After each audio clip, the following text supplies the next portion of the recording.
At the final hour, Sukadeva Goswami continued, because of the child's broken language and awkward movements, old Jamina was very much attached to him. He always took care of the child and enjoyed his activities. When a Jamina chewed food and ate it, he called the child to chew and eat. And when he drank, he called the child to drink also. Always engaged in taking care of the child and calling his name Narayan. Ajamina could not understand that his own time was now exhausted and the death was upon him. When the time of death arrived for the foolish Ajamila, he began thinking exclusively of his son Narayan, child's name. Here, it is clearly mentioned that the child Narayan was so young that he could not even speak or walk properly. Since the old man was very much attached to the child, he enjoyed the child's activities, and because the child's name was Narayan, the old man always chanted the holy name of Narayan. Although Jamina was referring to the small child and not the original Narayan, the name Narayan is so powerful that even by chanting his child name, he was becoming purified. Srila Rupa Goswami has therefore declared that if one mind is somehow or the other attracted by the holy name of Krishna, tasmat kanape upayena mana Krishna niveshayat, one is on the path of liberation. In India, even today, parents often give their child names of gods such as Krishna, Govinda, or Narayan. Thus, the parents chant the name of Krishna, Govinda, Narayan, and get the chance to be purified. Someone wants to read here, Prabhu?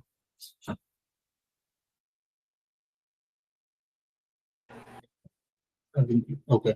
Okay. At the okay, yeah, At the you go time ahead. of death, Ajmila was chanting the name of Narayan in connection with his youngest child.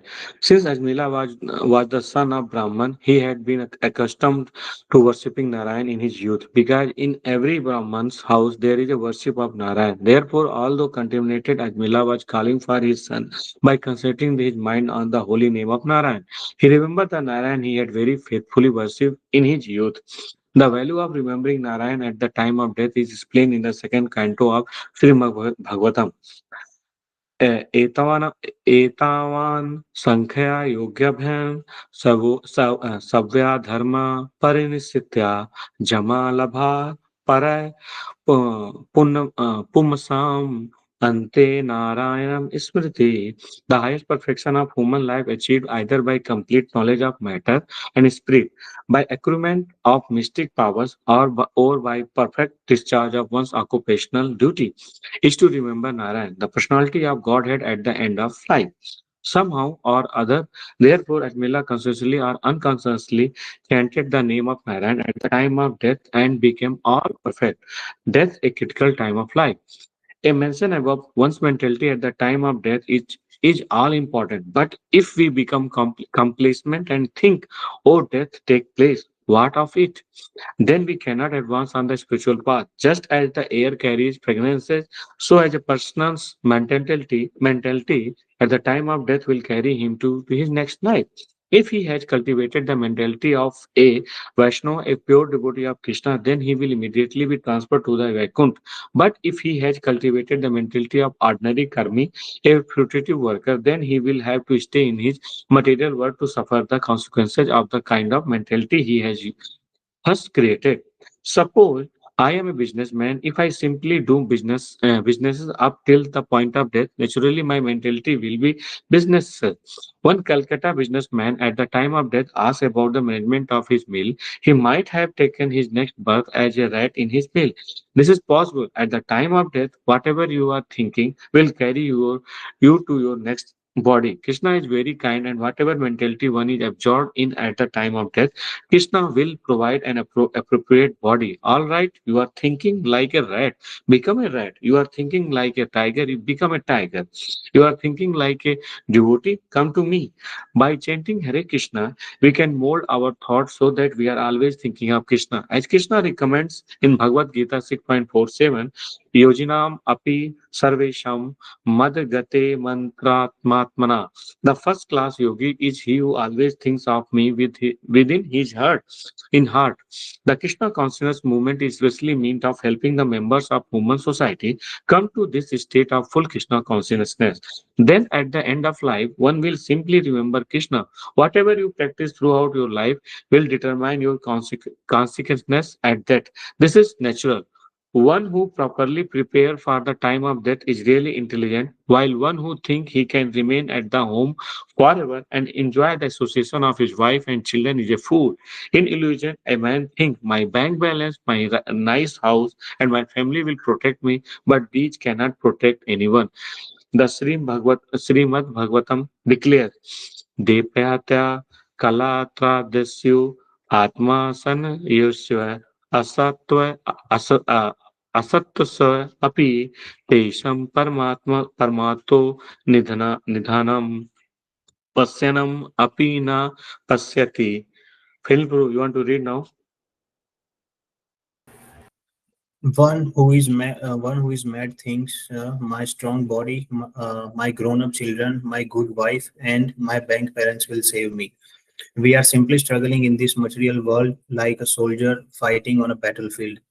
Our soldiers are our children, uh, our bank balance, our countrymen, etc.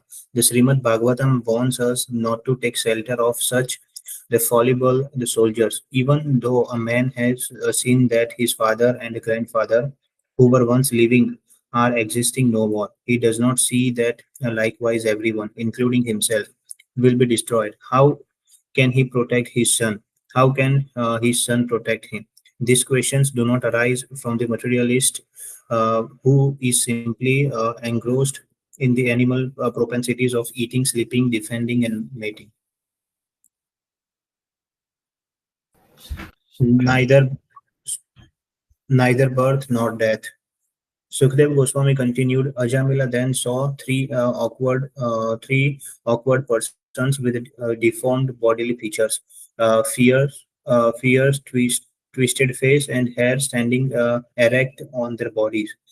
With ropes in their hands, they had come to take him away to the abode of Yamraj. When he saw them, he was extremely bewildered, and because of attachment to his child who was playing nearby, Ajamila began to call him loudly by his name.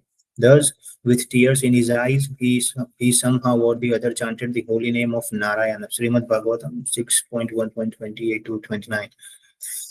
Anxious to save themselves from death.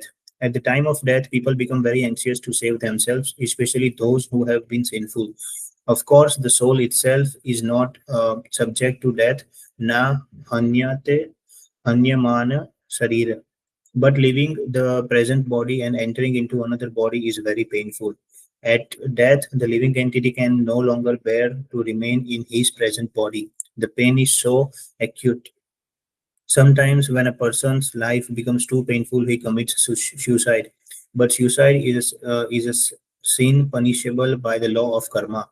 When Ajamil was dying, he saw three the ferocious and very frightening persons with a rope in their hands, uh, unruly hair unruly hair on their heads and bodily hair like bristles.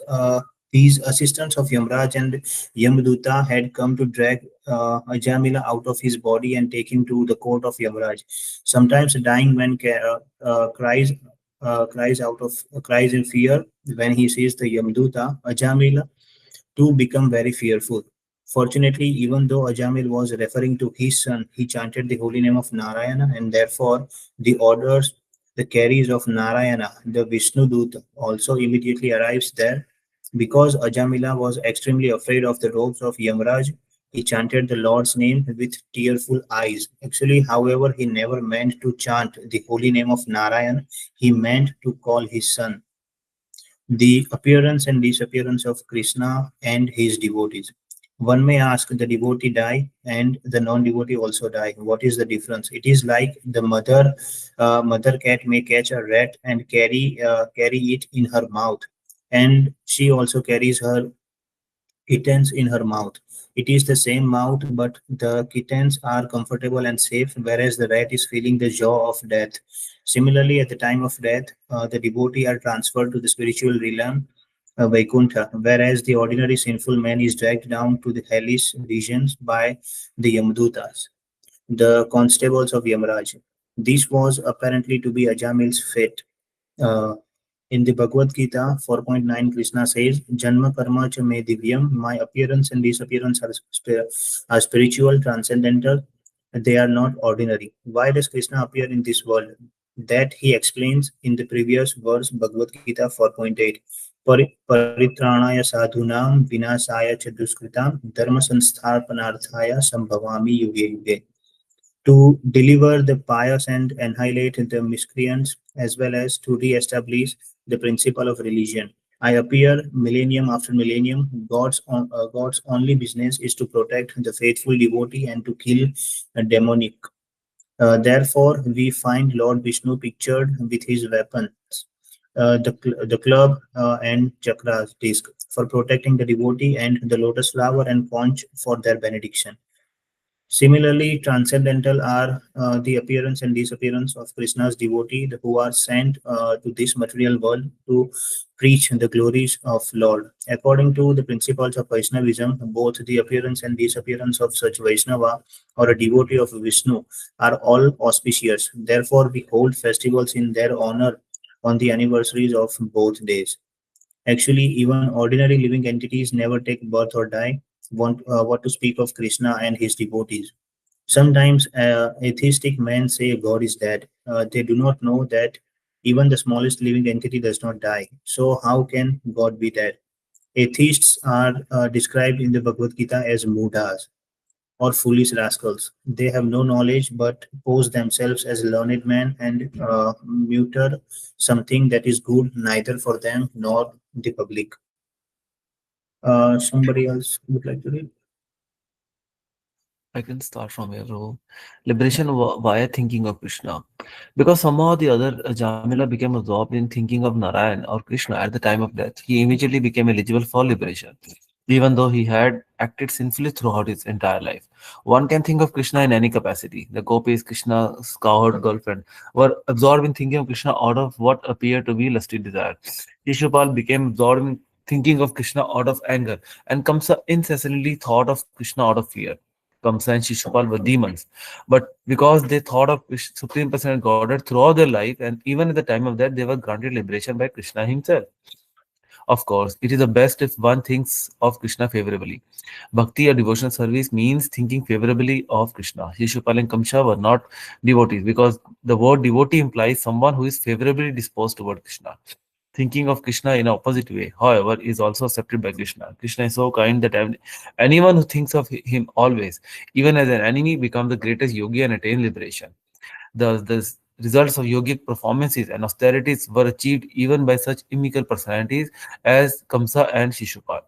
In the impersonal Brahman effulgence, Brahmajyoti, we find not only the highest learned scholars, Gyanis, who have struggled to attain Brahman, but also those persons who constantly think of Krishna in enmity. They also enter into that spiritual effulgence. Thus, the destination achieved by Gyanis is also achieved by enemies of Krishna. This, however, is not very desirable.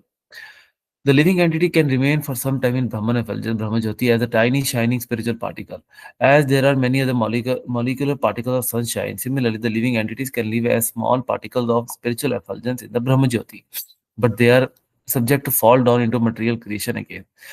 By nature, the living entities want varieties of sense enjoyment. But in that impersonal existence, there is no varieties of enjoyment. So when they desire to enjoy, they have to come again into this material world. Therefore, if one verges into Brahman effulgence, there is every chance of falling down. Krishna's devotees do not desire liberation because their only interest is to be engaged in devotional service of Krishna, whether in the material world or in the spiritual world. Still, by the mercy of Krishna, they attain liberation by being elevated to the planet of Goloka Vrindavan, the residence of Krishna, where the material miseries of birth, death, old age, and disease are conspicuous by their absence. The devotee's position is different from that of impersonalists and jnanis. The devotee's position is very exalted. He also passes through Brahman effulgence, but he is not attracted to it.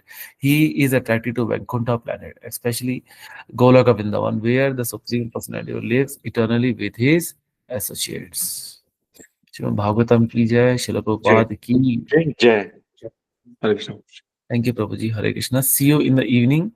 So we all know that there is a program today at Hiren Prabhu Monica Mataji